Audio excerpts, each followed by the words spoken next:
ETF index mutual funds నేర్చుకుని stock మార్కెట్లో రాణించాలనుకుంటున్నారా? వెంటనే ఈ నెంబర్కి కాల్ చేయండి. గోల్డ్ భవిష్యత్ ఏంటి? బంగారం ఎప్పుడు కొనాలి? బంగారం ఎలా కొంటే లాభం పొందొచ్చు? పెరుగుతున్న ధరలు తగ్గుతాయా? 2026లో ఎలా ఉండబోతున్నాయి? తులం 2 లక్షలకు వెళ్ళిపోతుందా? ఇవే డౌట్స్ అందరిలో కూడా కనబడుతూ ఉన్నాయి. సామాన్యుడి నుంచి కూడా పెద్దవాళ్ళ వరకు కూడా ఇవన్నీ కూడా ఈ డౌట్స్ అన్ని కూడా క్లియర్ చేయడానికి ఈరోజు మనతో పాటు లైవ్ కాల్లో ఉన్నారు మార్కెట్ అనలిస్టులు శ్రీరామచంద్రమూర్తి గారు. వారిని అడిగి మరిన్ని వివరాలు తెలుసుకుందాం. నమస్కారం అండి. నమస్తే అండి. సార్, మనం చూస్తున్నాం గోల్డ్ రేటు 2016లో 30-40 వేలు ఉన్నప్పుడే ఇంత పెరిగిందా అని అనుకున్నాం. అప్పుడు కొనని వాళ్ళు కూడా కొనుక్కోలేదు అనుకోవచ్చు. అంటే అప్పుడున్న రేటుకి ఇంత పెరిగిందా, తర్వాత తగ్గుతుందేమో అని చూసాం. తర్వాత కోవిడ్లో కూడా మనం చూసాం 2021-22లో కూడా 50-60 వేలు పలికింది. అప్పుడు కూడా అదే సంశయంలో సామాన్యులు అందరూ కూడా ఉన్నారు. ఇప్పుడుకొచ్చేసి 2025కి వచ్చే వరకు కూడా 1,30,000 వరకు వచ్చిన పరిస్థితి కనిపిస్తుంది. ఎందుకు మెయిన్గా ఒక్కసారిగా 1,30,000కి ఎందుకు గోల్డ్ రేట్ అంత హైక్ ఎందుకు వెళ్ళిపోయింది? ఇక్కడ ప్రధానంగా మనకి రీజన్ ఏం కనిపిస్తుంది మార్కెట్లో?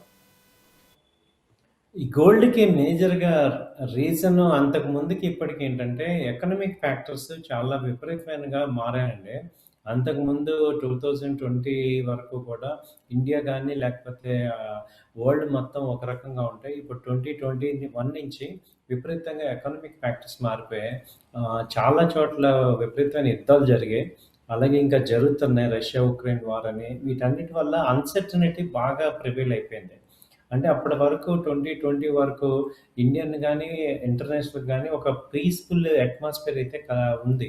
ఇప్పుడేంటంటే కంప్లీట్‌గా అన్‌సర్టెనిటీ. ఎప్పుడైతే కోవిడ్ అటాక్ అయిందో అసల ప్రాణాలు పోవటం ఇలా ఇంత ఇదిగా అయిపోతుందనే పాటికి ఏమైందంటే అందరికీ కూడా ఒక రకమైన అన్‌సర్టెనిటీ వచ్చేసింది. జాబులు ఉండదు. ఇవాళ మనం జాబ్ చేయకుండా ఇంట్లో కూర్చోటం, ఉండటం వీటన్నిటి వల్ల ఏమవుతుందంటే మనీ మీద అంతకు ముందు థింకింగ్‌కి, ఇప్పుడు థింకింగ్‌కి చాలా థాట్ ప్రాసెస్ మారిపోయిందనమాట. సో, విపరీతమైన మనీ లాస్ట్ 3, 4 ఇయర్స్‌లో ఖర్చయిపోయింది.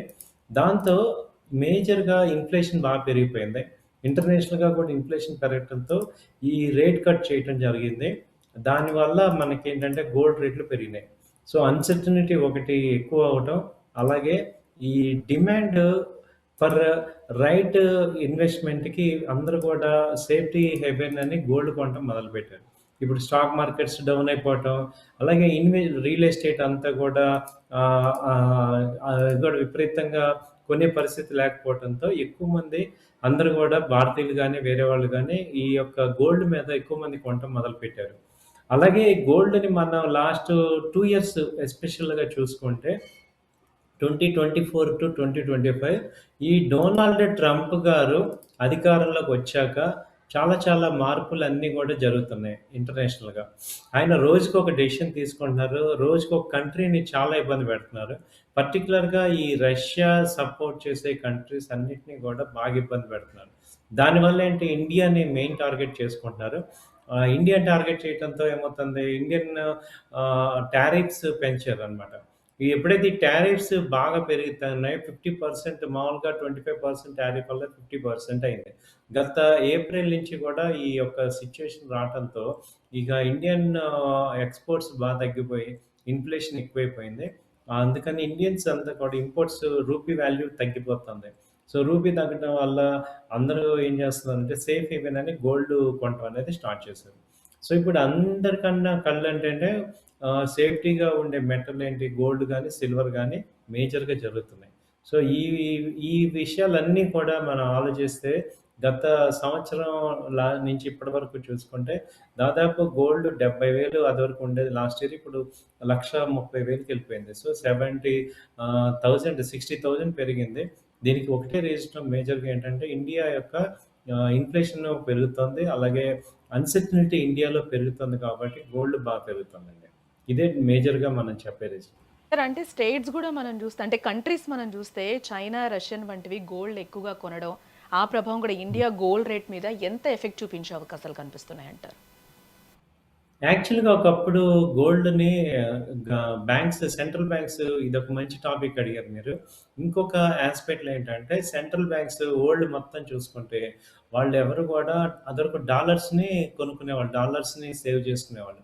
ఇవాళ డాలర్స్‌ని ఎవరు గూడా హోల్డ్ చేసే పరిస్థితిలో లేరు. ఎందుకంటే పెద్ద ఎత్తున నాన్ యూఎస్ కంట్రీస్ ఏవైతే ఉన్నాయో వాటి యొక్క వాటిల్లో ఉన్న డాలర్స్ అన్నీ కూడా సీజ్ చేశారు యూఎస్ గవర్నమెంట్. మేజర్‌గా రష్యా గానీ, బ్రిక్ కంట్రీస్ బ్రెజిల్ గానీ, చైనా గానీ, ఇండియా ఇండియాలో ఇంకా అవ్వలేదు కానీ ఈ యొక్క కంట్రీస్‌లో ఏమైందంటే ఈ రష్యన్ మేజర్‌గా రష్యన్ కంపెనీస్ కానీ, లేకపోతే రష్యా కంట్రీస్ కానీ, చైనాలో గానీ వీటికి యూఎస్ డాలర్స్‌ని బ్యాన్ చేయటం వల్ల అంటే ఈ డాలర్స్‌ని డిపాజిట్ చేసిన వాళ్ళందరికీ కూడా అకౌంట్స్ ఇచ్చేసారు. దాంతో అకౌంట్స్‌లో ఆపరేట్ చేసే పరిస్థితి లేదు. కాబట్టి ఇప్పుడు ఎక్సెస్ అమౌంట్‌లో సేఫ్టీ ఏంటంటే వరల్డ్ మొత్తం మీద చూసుకుంటే డాలర్‌తో రిలయబుల్ అయ్యే ఒకే ఒక కరెన్సీ ఇంకోటి లేదు.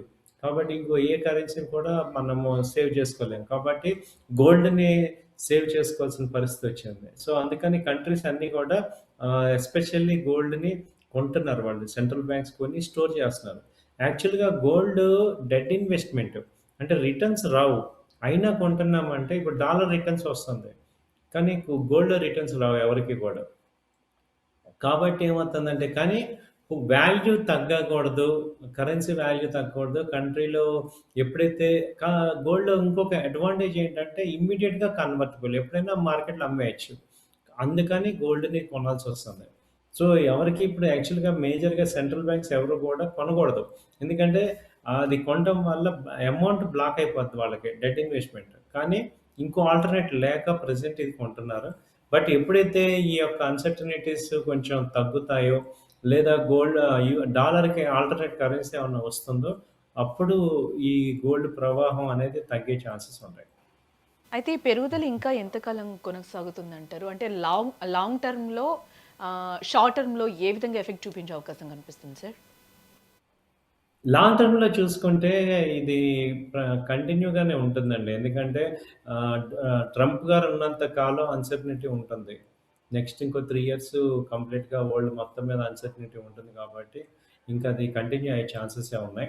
ప్రెజెంట్ షార్ట్ టర్మ్‌లో ఏంటంటే ఎవ్రీ హైకి ఒక 5%, 10% కరెక్షన్ ఎక్స్‌పెక్ట్ చేయొచ్చు. సో, ఇప్పుడు 130 మేజర్‌గా సైకలాజికల్ కాబట్టి గోల్డ్ 130, 135 వచ్చి సిల్వర్ 2,00,000 అలా వచ్చినప్పుడు కొంత సైకలాజికల్‌గా కరెక్షన్ వచ్చి మళ్ళీ అవి కొంచెం కరెక్షన్ దిద్దుబాటు అయ్యి మళ్ళీ వస్తది. కానీ ఓవరాల్‌గా అయితే పాజిటివ్‌గానే ఉంది గోల్డ్ అయితే. ఈవెన్ గోల్డ్ వచ్చిన 120కి అలా రావచ్చు గానీ, బట్ మళ్ళీ 140, 150 కూడా ఎళ్తుంది. ఈ 2, 3 ఇయర్స్‌లో ఛాన్సెస్ ఉన్నాయి. సో, ఇప్పుడు ఈయన టెన్యూర్ ఉన్నంత వరకు కూడా కంప్లీట్ అన్‌సర్టెనిటీ. ఈయనేంటంటే ఎక్కడ పీస్‌ఫుల్‌గా అందరిని ఉంచే పరిస్థితి కాదు. ఈవెన్ అమెరికా సంగతి లోపల చూస్తే కూడా అమెరికాకి మొత్తం డెట్ ఎక్కువుంది. ఆ డెట్ ఎక్కడి నుంచి కవర్ చేయాలి? ఏంటి? అన్‌ఎంప్లాయ్‌మెంట్ రేట్ ఉంది. అమెరికాలో కూడా చాలా అన్‌సర్టెనిటీస్ ఉన్నాయి. ఇందాక ఇంట్రెస్ట్ రేట్స్ తగ్గించారు వీళ్ళు. సో, ఇంట్రెస్ట్ రేట్ తగ్గడం వల్ల ఏమవుతుంది? డాలర్స్ ఇంకా ప్రింటింగ్ చేస్తా అంటున్నారు డాలర్స్. $40,000,000 బిలియన్ డాలర్స్ కరెన్సీ మీద బాండ్ బయింగ్ ప్రోగ్రామ్ జరుగుతుంది. అంటే ఏంటి? డాలర్స్ ఇప్పుడు మార్కెట్‌లోకి వస్తాయి. మార్కెట్‌లోకి డాలర్స్ రావటం వల్ల డాలర్ వాల్యూ తగ్గుతుంది. సో, ఆటోమేటిక్‌గా గోల్డ్‌కి వాల్యూ పెరుగుతుంది. సో, ఇది ఎక్కడ చూసినా గానీ గోల్డ్ అయితే ఇప్పట్లో తగ్గేటట్టు లేదు. ఓకే.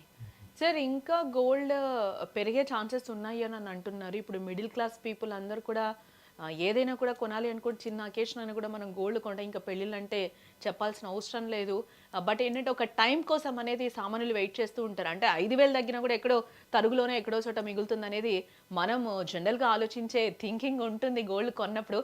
100 తగ్గినా కూడా అది ఎక్కువగా కూడా మనకు కనిపిస్తూ ఉంటుంది. గోల్డ్ షాప్ కూడా ఒక రూ. 100 తగ్గించాడు అనంటే. సో, ఇప్పుడు మనము సామాన్యులు కొనాలంటే రైట్ టైం అంటారు. మీరు ఇందాక మనం మాట్లాడుకున్నప్పుడు ముందు చెప్పారు. అంటే 150 వరకు కూడా వెళ్ళే ఛాన్సెస్ ఉన్నాయి. అటు ఇటు అయితే ఒక 10,000 మాత్రమే తగ్గొచ్చు అని అంటున్నారు. దీనికి ఎక్కువ టైం పట్టే ఛాన్సెస్ ఉన్నాయా? లేకపోతే ఇప్పుడు రైట్ టైంలో మనం కొనుక్కోవచ్చు అని అంటారా? సామాన్యులకి మీరేం చెప్తారు? అంటే గోల్డ్ కొనేవాళ్ళు ఎవరు కూడా సామాన్యులు కాదండి. సో, కాబట్టి ఇప్పుడు గోల్డ్ కొనేవాళ్ళంతా రిచ్ పీపులే. సో, మీరు సామాన్యులని అనక్కర్లా. అండ్ రెండోదేంటంటే ముందు మీరు ఆహ్, ఒకే పాయింట్‌ని 2 రకాలుగా చూడొచ్చు. ఆల్రెడీ గోల్డ్ ఉన్న వాళ్ళందరూ కూడా గోల్డ్ పెరిగిపోయినట్టే కదా! ఇప్పుడు పెరిగిన గోల్డ్ కొందాం వద్దా అనేది ఒక్క నిమిషం గానీ, గోల్డ్ అయితే అందరూ మన ఇండియన్స్ చేసుకున్న అదృష్టం ఏంటంటే ఇండియన్స్ అందరికి దగ్గర గోల్డ్ ఉంటది. కాబట్టి మనందరం ఇప్పుడు రిచ్ పీపుల్. మనం లక్షాధికారులం అయిపోయాం అనుకోండి. గోల్డ్ వల్ల ఈవెన్ ఇంకోటేంటంటే ఇప్పుడు గోల్డ్ మనకి ఈవెన్ బ్యాంక్స్ గూడా అక్యుములేట్ చేసిన గోల్డ్ కనుక చూస్తే రియల్‌గా మన ఇంట్లో భారతదేశంలో ఉన్న కుటుంబాలన్నీ గూడా ఇప్పుడు చాలా రిచ్ అయిపోయినాయి. బికాస్ ఆఫ్ గోల్డ్ రేట్ పెరగటం వల్ల. కాబట్టి మనం ఇక సామాన్యులం కాదు. సో, మనం ఇప్పుడు గోల్డ్ కొనుక్కోవాలి. కాకపోతే ఏంటంటే ఇప్పుడు 1,30,000 దగ్గర కొంటాం. 1,20,000 దగ్గర కొంటాం ఏంటి? సో, ఇప్పుడున్న పరిస్థితుల్లో ఇమ్మీడియేట్‌గా వెనక్కొస్తుందా అనేది పాయింట్ తెలుసుకుంటే జస్ట్ ఒక మీరన్నట్టు రూ. 100కి, 200కి తీసుకొని ఆలోచిస్తుంటేనే ఇక్కడ 1 ఇయర్‌లో 70-80కి వెళ్ళిపోయింది. సో, ఇప్పుడు అంతకు ముందేంటంటే నార్మల్ కరెక్షన్ ఉండేది. అన్‌సర్టెనిటీ తగ్గంగానే బాగా బంగారం కూడా డ్రాస్టిక్‌గా ఫాల్ అయ్యేది. ఇప్పుడసల అన్‌సర్టెనిటీ తగ్గినా కూడా పెరుగుతుంది. అంటే ఏంటంటే ఎవ్రీబడీ బయింగ్ గోల్డ్. సో, మనమే లేట్ ఉన్నాం. సో, ఇప్పుడున్న పరిస్థితులు ఏంటంటే మీరు 50% ఇన్వెస్ట్‌మెంట్ చేసుకొని మళ్ళీ డౌన్‌లో కూడా కొనుక్కోవాలి. సో, ఇంకా గోల్డ్ ఇవాళ మేబీ తగ్గినా మళ్ళీ పెరిగేదే గానీ ఇక్కడ తగ్గేదేం లేదు దీనిలో. జస్ట్ లైక్ ఇంకా ఉంది 150 దాకా కూడా ఉంది. సో, మనమేంటంటే ఇక గోల్డ్‌ని ఈ రేట్‌ని యాక్సెప్ట్ చేసేసి తొందరగా మనం ఎవరన్నా ఇన్వెస్ట్‌మెంట్ చేసే వాళ్ళందరూ చేసుకోవటమే. ఎందుకంటే ఇంకా తగ్గినా ఒక 10,000 అంటున్నాం. 10,000 ఎప్పటినుంచో చెప్తున్నాను నేను గూడా. 2 మంత్స్ బ్యాక్ నుంచి చూస్తున్నా ఎక్కడ తగ్గట్లేదు. మొన్నెప్పుడో ఒకసారి ఒక డిప్ వచ్చింది 1,17,000 దాకా మళ్ళీ ఎమ్మటే వచ్చేసింది. సో, కాబట్టి ఏంటంటే గోల్డ్ కొందామంటే కొంటమే. దీంట్లో ఇంకేం లేదు ఆలోచన. అంటే ఇప్పుడున్న సిట్యుయేషన్‌లో కొనేయడమే బెటర్ అంటారా అయితే? అంటే మళ్ళీ ఇంకా తగ్గుతుందేమో 5,000, 2,000 తగ్గితే మనకి ఎంతో కొంత మిగులుతుంది గదా! అని కూడా ఆలోచిస్తూ ఉంటారు. బట్ ఈ టైంలో ఇంకా కొనేయడమే బెటర్ అంటారా? ఈ ఆలోచనలన్నీ ఇప్పుడు సెట్ అవ్వవండి. డబ్బులుంటే కొనేయటమే. ఈవెన్ ఛాన్సెసే కానీ డిజిటల్ అయినా తగ్గేవి లేవు. తగ్గే ఛాన్సెస్ తగ్గినా తగ్గే ఛాన్సెస్ ఏం కనపడలేదు కాబట్టి సో, బంగారం అయితే కొనేయొచ్చు. సిల్వర్ విషయంలో కొంచెం వెయిట్ చేయొచ్చు కానీ గోల్డ్ అయితే ఓకే కొనేయొచ్చు. హ్మ్. ఇంకొక క్వెషన్ ఏంటంటే, మనలో చాలా మంది కూడా డిజిటల్ గోల్డ్ లేదా గోల్డ్ బాండ్స్ గురించి ఆలోచిస్తూ ఉంటారు. దేని మీద పెడితే బెటర్ అని అంటారు మీరు? డిజిటల్ గానీ, లేకపోతే గోల్డ్ బిస్కెట్స్ గానీ, గోల్డ్ కాయిన్స్ గానీ ఏంటంటే ఈజీగా ట్రాన్స్‌ఫరబుల్ చేసుకోవచ్చు. కరెన్సీలో మార్చుకోవచ్చు. సో, షార్ట్ టర్మ్ ట్రేడ్ చేస్తానన్న వాళ్ళందరికీ డిజిటల్ బెటరు. మన ఇంట్లో లేడీస్‌కి గోల్డ్ ఇస్తే మళ్ళీ వెనక్కి రాదు మనకి. సో, ఒకసారి గోల్డ్ కొన్నాము అంటే మనం ఇండియన్ సెంటిమెంట్ ప్రకారం అస్సలు మళ్ళీ వెనక్కి రాదు. సో, ట్రేడ్ చేస్తాను, షార్ట్ టర్మ్‌లో ఇన్వెస్ట్‌మెంట్ చేస్తాను అన్న వాళ్ళందరూ కూడా డిజిటల్‌లో గానీ లేకపోతే గోల్డ్ కాయిన్ లేదా గోల్డ్ బిస్కెట్స్ కొనుక్కోండి. ఆర్నమెంట్స్ చేస్తాను అనే వాళ్ళకి అది డెడ్ ఇన్వెస్ట్‌మెంట్. ఎందుకంటే అది ఎటు రాదు వెనక్కి. కాబట్టి మీరు ఇది బాగా ఆలోచించుకోవాలి. ఎందుకంటే మన ఇండియన్ సెంటిమెంట్ ఏంటంటే ఇది నిజమే. ఇండియన్ సెంటిమెంట్ ఏంటంటే ఒకసారి గోల్డ్ కొన్నామంటే అది అమ్మటం అరిష్టం అనుకుంటాం. కనీసం తాకట్టు పెట్టడమే గానీ అసలు అది అమ్మటం అనేది ఒక అరిష్టం అనుకుంటాం. కాబట్టి మనకి ఇండియన్స్‌లో ఆ సైకాలజీ ఉంది. కాబట్టి గోల్డ్ మీరు ట్రేడ్ చేస్తానంటే మాత్రం అంటే షార్ట్ టర్మ్‌లో ఇవాళ డబ్బులున్నాయి. ఇన్వెస్ట్ చేస్తాను కొంతకాలం అంటే డిజిటల్ ఆర్ గోల్డ్ బిస్కెట్ లేదా కాయిన్. ఇది సార్ కొనుక్కోండి. ఇంకొకటి అంటే మనం నిన్న కూడా సిల్వర్ గురించి మాట్లాడాం సార్. ఒకటేసారి చాలా హైకెళ్ళింది అనేది కూడా.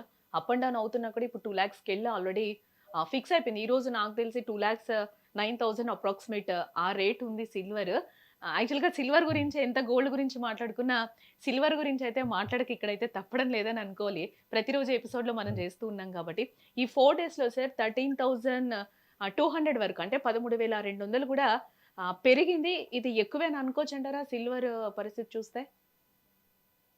సిల్వర్‌కైతే ఇది ఎక్కువండి. 2,00,000 మేజర్‌గా సైకలాజికల్‌గా సిల్వర్ ఒక రేంజ్‌కొచ్చింది. సో, ఇప్పుడు కొంత కరెక్షన్ అయితే సిల్వర్‌లో ఛాన్స్ ఉంది. సో, ఇప్పుడు కొనాల్సిన అవసరం లేదు. వెయిట్ చేయండి. 1,70,000 85 అనేది అక్కడ కొంచెం బేస్ మార్క్ అనమాట. అక్కడ దాకా వచ్చినప్పుడు మళ్ళీ బయింగ్ స్టార్ట్ చేయాలి. సిల్వర్‌లో కూడా లాస్ట్ టైమ్ మాట్లాడుకున్న ఇన్వెస్ట్‌మెంట్ కాయిన్స్‌లో గానీ, డిజిటల్‌లో గానీ చేసుకోండి. సిల్వరు ఇంట్లో పెట్టుకుంటే యూజ్ లేదు. అలాగే మనం సిల్వర్ ఐటెమ్ కొని మళ్ళీ ఎక్స్‌చేంజ్ చేద్దామంటే వాళ్ళు తరుగు తీసేస్తారు. 20, 30% లాస్ అవుతాయి. కాబట్టి ఓన్లీ కాయిన్స్ ఫిజికల్‌గా హోల్డ్ చేస్తుంటే కాయిన్స్ పెట్టుకోండి. ట్రేడింగ్ షార్ట్ టర్మ్ పెరిగినప్పుడు అమ్ముదాం అనుకున్న వాళ్ళందరికీ అలాగే సిల్వర్ బీస్ ఉంటాయి అయి కొనుక్కోండి. లేదు సిల్వర్ కాయిన్స్ బిస్కెట్. ఇంతేగాని మళ్ళీ సిల్వర్‌లో ఇప్పుడైతే వెయిట్ చేయొచ్చు సిల్వర్ అయితే. కొంత వెయిట్ చేసి ఒక 1 మంత్‌లో మళ్ళీ ఒక 20, 30,000 ఛాన్స్ ఉన్నది తగ్గడానికి. అక్కడ మళ్ళీ ఎంటర్ అవ్వచ్చు. అంటే ఇప్పుడు యాక్చువల్‌గా మనము ఈ 4 డేస్ గురించి మాట్లాడుకుంటే సార్, ఈ 1 వీక్‌లో అనేది మనం 13,000 అనేది చాలా హైక్‌లో చూస్తున్నాం కాబట్టి, బట్ వెయిట్ చెయ్యొచ్చా ఖచ్చితంగా? లేకపోతే ఏంటంటే 1 మంత్ తర్వాత ఇంకా అంటే హైక్ సిల్వర్ పాయింట్ అవునండి. ఇప్పుడు మీరు 2 రకాలు నేను మాట్లాడేది. ఒకటి ఆర్నమెంట్స్ కొనుక్కుంటాను అంటే సిల్వర్‌లో జనరల్‌గా ఆర్నమెంట్స్ కొనుక్కోం కదా! గోల్డ్‌లోనే కొంటాం మనం. అకేషన్స్ ఉంటాయి కాబట్టి గోల్డ్‌లో కొంటాం. సిల్వర్‌ని మెయిన్ ఇప్పుడేంటంటే ఓన్లీ షార్ట్ టర్మ్ ఇన్వెస్ట్‌మెంట్ పాయింట్‌లోనే చూడాలి. సో, అలాంటప్పుడు షార్ట్ టర్మ్ ఇన్వెస్ట్‌మెంట్ పాయింట్ అంటే ఇప్పుడు హై రేట్‌లో కొని పైకెళ్తే 10,000, 20,000 వస్తది. కానీ కింద పడితే ఒక 20, 30,000 మినిమమ్ ఉంది కాబట్టి ఒక డౌన్ సైడ్‌కి వెళ్ళామనుకోండి కొంచెం వెయిట్ చేయటం వల్ల బెటర్ అని నా ఉద్దేశం. లేదు నేను మనీ ఉంది క్యాపిటల్ అన్నప్పుడు ఇక్కడ ఒక 20% ఇన్వెస్ట్ చేయండి. మళ్ళీ డిప్‌లో మళ్ళీ ఒక 20%, 30% ఇన్వెస్ట్ చేసుకోవచ్చు. సో, 3 పార్ట్స్ అన్నా చేయండి. అంటే ఇప్పుడు నేను ఒక 1,00,000 ఇన్వెస్ట్ చేస్తానంటే ఒక 30,000 ఇక్కడ కొనండి. మళ్ళీ ఒక 30,000 కింద డిప్‌లో కొనండి. అది రూపీ కాస్టింగ్ అంటాం. దాన్ని చేయటం వల్ల బెనిఫిట్ వస్తుంది. Okay. Right. Thank you so much sir. Me valuable టైమ్‌ని మాతో కేటాయించినందుకు. యెస్. థాంక్ యూ అండి. మొత్తంగా అయితే మనం చూడొచ్చు. యెస్. ఫైనల్‌కైతే గోల్డ్ కొనే వాళ్ళకైతే రైట్ టైమ్ అని కూడా మార్కెట్ నిపుణులైతే సలహా ఇస్తున్నారు. ఎందుకంటే ఫ్యూచర్‌లో కూడా ఇంకా గోల్డ్ పెరిగే ఛాన్స్ ఉంది. మనము రేపు తగ్గుతుందేమో అని చెప్పి కూడా అని అనుకుంటూ ఉంటాం. బట్ ఈ రోజు రేటుని చూసి మళ్ళీ మనం ఫీల్ అయ్యే రోజులైతే ఖచ్చితంగా ఉంటాయి కాబట్టి, ఇప్పుడు ఎండ్ ఆఫ్ ది డేకైతే ఇప్పుడు మనం కొనుక్కోవడం బెటర్ అని కూడా మార్కెట్ నిపుణులైతే సలహాలైతే ఇస్తున్నారు.